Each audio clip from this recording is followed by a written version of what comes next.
Hola, ¿qué tal? Un gusto volver a estar aquí contigo. El día de hoy te voy a compartir una lectura titulada La literatura en la primera infancia, que ya me habían pedido mucho y bueno, el día de hoy te la voy a compartir. Este es un texto de la autora Lia Schenk y está subdividido en 8 puntos.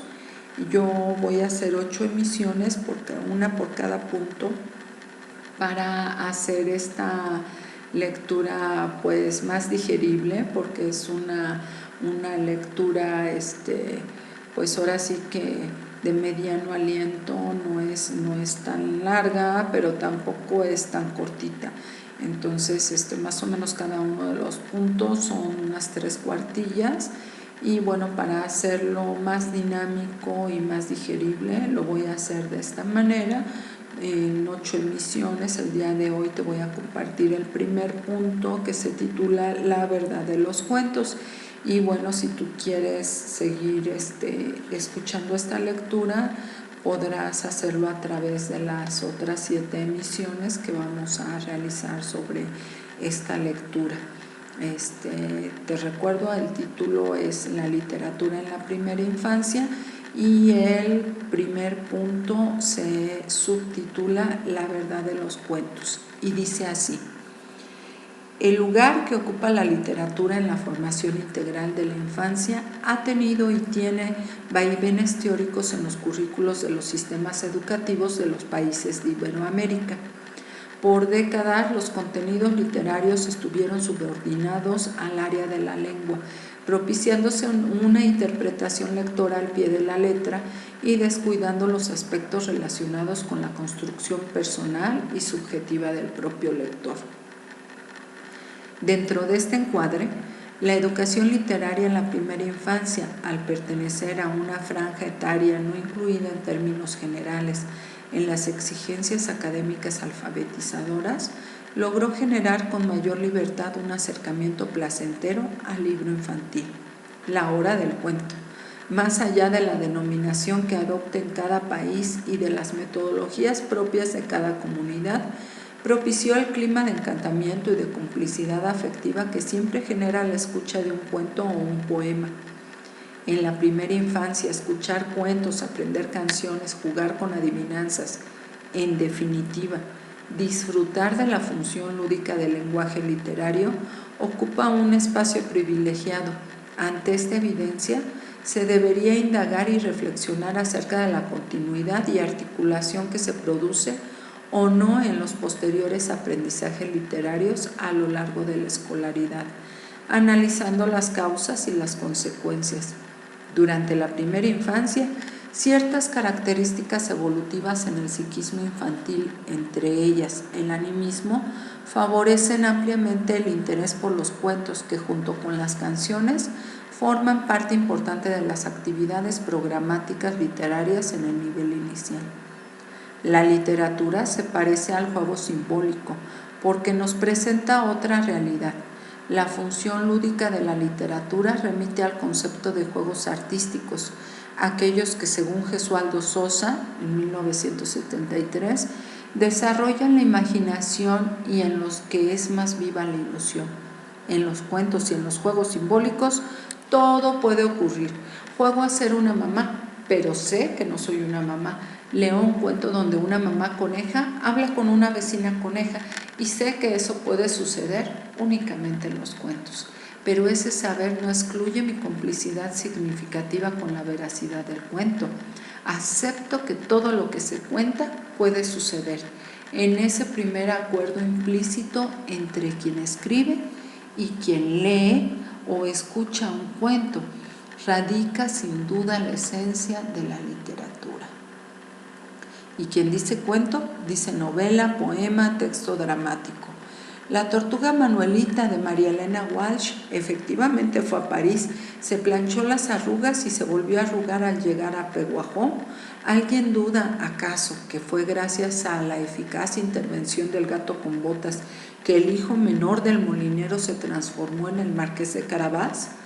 En ese efecto de complicidad literaria entre autores y lectores no solo es un atributo perteneciente o aplicable a la literatura infantil, sino a la literatura en general. Esa literatura sin adjetivos, según el feliz hallazgo semántico y teórico de la escritora argentina María Teresa Andrueto, 2009. Al leer, por citar algún ejemplo, 100 años de soledad, nadie duda ni se plantea siquiera si es o no posible la ascensión de Remedio la Bella o del viejo con alas de ángel que vivía en un gallinero y un día se elevó a los cielos. Esa increíble potestad que tiene la literatura nos permite reconocer la capacidad humana de admitir la coexistencia entre los mundos reales y los mundos ficticios, cualidad activa desde los inicios de los tiempos, allí donde burbujearon los primeros mitos y leyendas de la humanidad. La primera infancia es de alguna manera ese territorio donde las capacidades básicas del humano se reactivan y se ponen en marcha una vez más. El conocimiento como exploración, los aprendizajes como experiencias de vida, la emocionalidad y la afectividad como presencias simultáneas en la integración, generándose vínculos proactivos entre el pensar, el hacer y el sentir. En los espacios educativos formales y no formales, la literatura y el arte en general habilitan este permanente interjuego entre emocionalidad y razón. Afortunadamente, las investigaciones en inteligencia emocional y en inteligencias múltiples confirmaron las ideas de los precursores. Los conocimientos artísticos y los referidos a las disciplinas científicas ya no son vistos en los procesos de aprendizaje como antagonistas o como locatarios o visitantes, sino como jugadores del mismo equipo. La presencia de la literatura en la primera infancia tiene básicamente dos ámbitos de incidencia directa: la familia y los centros educativos, ya sean públicos o privados, formales o informales. La presencia de las obras literarias infantiles en uno y otro ámbito son de vastísimo espectro, pero podríamos acordar reunirlas en dos grandes grupos: libros elegidos al azar y libros elegidos con criterios específicos por su colorido, su contenido, su atractivo diseño, etc. En uno y otro caso va a suceder en los destinatarios o receptores de la obra, los niños y las niñas. Y lo que va a suceder está íntimamente ligado a la huella que las primeras experiencias literarias dejan en nuestras vidas. La película Inteligencia Artificial 2001 del cineasta estadounidense Steven Spielberg da cuenta precisamente de esas huellas. Basada en un relato de ciencia ficción de Brian Aldiss, narra una historia de un robot, David, creado a imagen y semejanza de un niño humano, incluso en su afectividad. David es dado a un padre y a una madre humanos. El descongelamiento de la Tierra produce el fin de la humanidad y una nueva raza de extraterrestres humanoides que habitan la Tierra descubren a David, el único robot que estuvo en contacto con humanos. Los nuevos habitantes, sumamente evolucionados, son capaces de leer todos los recuerdos acumulados en la mente del niño robot, no solo los datos reales de la ciudad y de la casa en que vivió, sino su marcada predilección por Pinocho y en especial por el Hada Azul, personajes de las aventuras de Pinocho, de Carlos Collodi, un clásico sin duda de la literatura infantil universal. Para satisfacer el pedido de David de reencontrarse con su madre, crean un holograma de ella y de su casa y le informan que el encuentro durará solo un día. No he encontrado hasta el momento un aporte intertextual más impactante, al menos así lo recepciono, que dé cuenta de las huellas que la literatura infantil deja en nuestras vidas.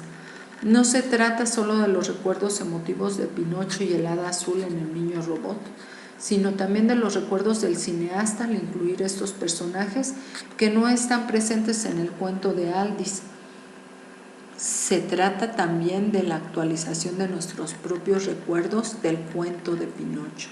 cuando vemos la película. Nada más real y más humano que esas evocaciones y esas personales vivencias en medio de tanta ciencia ficción. Y se trata de un libro escrito en 1882. El lugar trascendente que un cuento puede ocupar en la formación afectivo e intelectual en la infancia se constituye per se en un disparador contundente a la hora de reflexionar, no solo en el lugar que ocupa la literatura en la formación de la infancia, sino en nuestro lugar como adultos a la hora de promover y acercar libros infantiles a los niños y niñas. Gracias, soy Edith Benavides y acuérdate, este texto consta de 8 puntos, el día de hoy solo abordamos el primero, entonces te espero en las 7 emisiones siguientes. Muchas gracias y hasta la próxima.